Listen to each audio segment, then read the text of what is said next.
Escuela clásica, también llamada liberal, defendió la libertad y producción del mercado. Es una de las escuelas más influyentes en la ciencia económica, no solo homogénea, sino por el contrario presentan una clara evolución hacia los planteamientos cada vez económicos. Surge desde el nacimiento de las primeras escuelas del pensamiento contable en el siglo XVIII, hasta que surge el denominado Programa de Investigación Económica a comienzos del siglo XX. Característica: su propósito esencial es explicar el funcionamiento de las cuentas. Se distinguen los primeros periodos para la tenedura de los libros o artes de las cuentas y el científico administrativo. Sus principales exponentes fue Adam Smith, David Ricardo, Tomás Malthus, Joan Stuart Mill. Formó las primeras corrientes: teoría contista, teoría del prioritario, teoría de la agencia, teoría lombarda, escuela personalista y escuela contralista. Teoría contista. Esta escuela lo que intenta explicar y justificar las reglas que rigen los movimientos de las cuentas. Características: explica y justifica las reglas que rigen el movimiento de cuentas. También empieza a regir los principios de la partida doble. Quien recibe el valor es el deudor y quien entrega es el acreedor. Sus aportes: primero, proponía el principio de la personalidad moral de la empresa, distinta a la del prioritario. Segundo, crea el procedimiento diario mayor que reúne las 5 cuentas: caja, mercancía, cuentas por cobrar, cuentas por pagar, ganancias y pérdidas.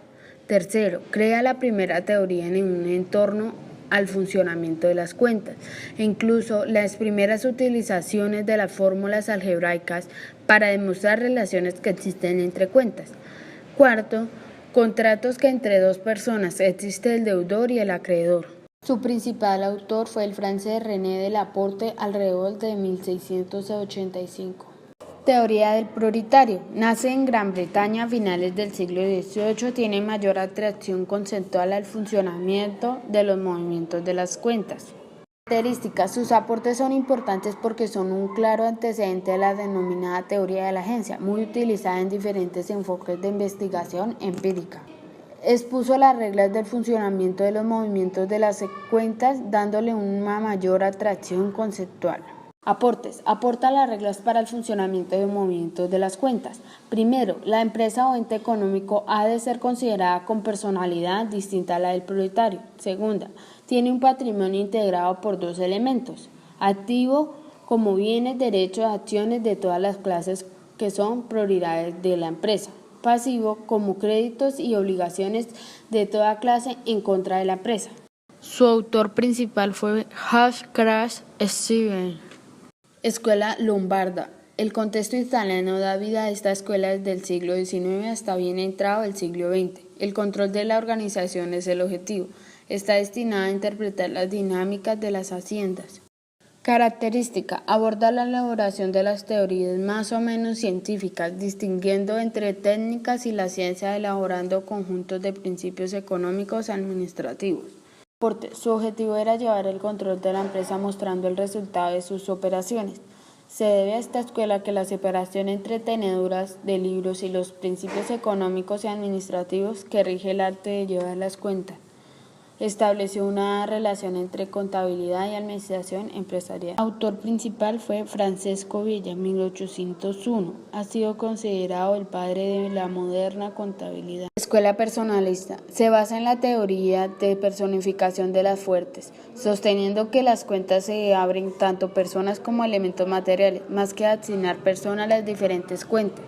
Estas sirven para regular las relaciones entre aquellas personas, considerando que todas ellas representan derechos y obligaciones. Características: su planteamiento gira en torno a 2 puntos básicos. Las bases conceptuales de la contabilidad aparecen con ocasiones de las relaciones jurídicas que intervienen en la organización.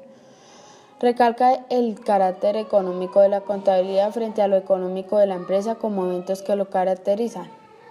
Aportes. La teoría del cargo y el abono explica que quien recibe es el deudor y se anota en el que debe. Quien entrega es el acreedor y se anota en el haber. Responsabilidad jurídica. La contabilidad se lleva como garantía frente a tercero.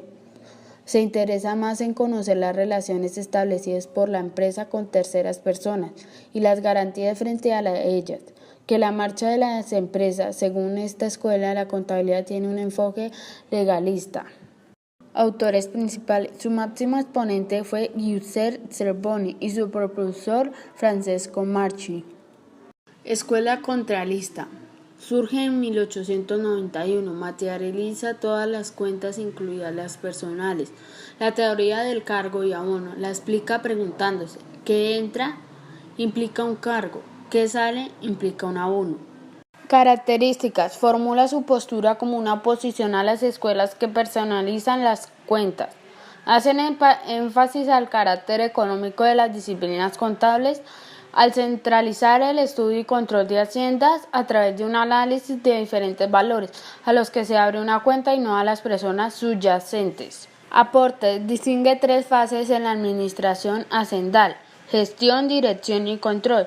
Define el patrimonio como un conjunto de bienes o fondos de valores. Autor principal fue Fabio Vesta. Nació en 1845 y murió en 1922. Teoría de la agencia. Es un método de desarrollo empresarial mediante un sistema de subcontratación de diversas tareas de nuestra empresa para conseguir correcta adecuación de dicho trabajo. Tendrá la validez legal y real como si lo hubiéramos hecho nosotros mismos en primera persona. Esta teoría ha sido estudiada para conseguir una aplicación directa en la estructura y puntos intermedios del proceso productivo. Si subcontratamos, puede conseguir un mejor resultado.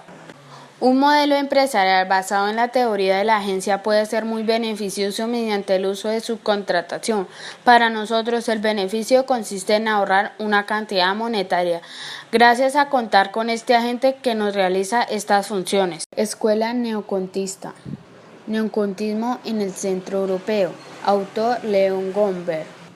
Habla de la contabilidad asociada a la comología, la actividad económica antes, durante y después de la actuación de la empresa. Neocontismo en Francia. Autor Jean Durmay, Jean Borsini y René Delaporte. Hablan de la contabilidad que tiene funciones históricas, estadísticas, económicas, financieras y jurídicas. Su construcción teórica se centra en el concepto del valor. Neocontismo en Alemania. Autor Eugen Schmallenbach. Es un apéndice de la Europa, lo que diferencia que es que lo profundizan en el concepto del valor y de la interpretación de este que hace la empresa. Neocontismo en Italia. Autor Gino Zappat. Zappat propone desde que esta teoría la división conceptual de la contabilidad en doctrina administrativa, la organización científica y la revelación hacendal. Neocontismo en Norteamérica. Es la época de oro de la investigación en priori en contabilidad. Se caracteriza por énfasis de la práctica contable antes que explicar sobre las razones conceptuales. Intento construcción teoría bajo una lógica aparentemente deductiva con predominio positivista. Esta escuela tiene muchas incidencias en el pensamiento contable actual al aportar este conjunto de postulados, principios, reglas que configuran el paradigma del beneficio verdadero.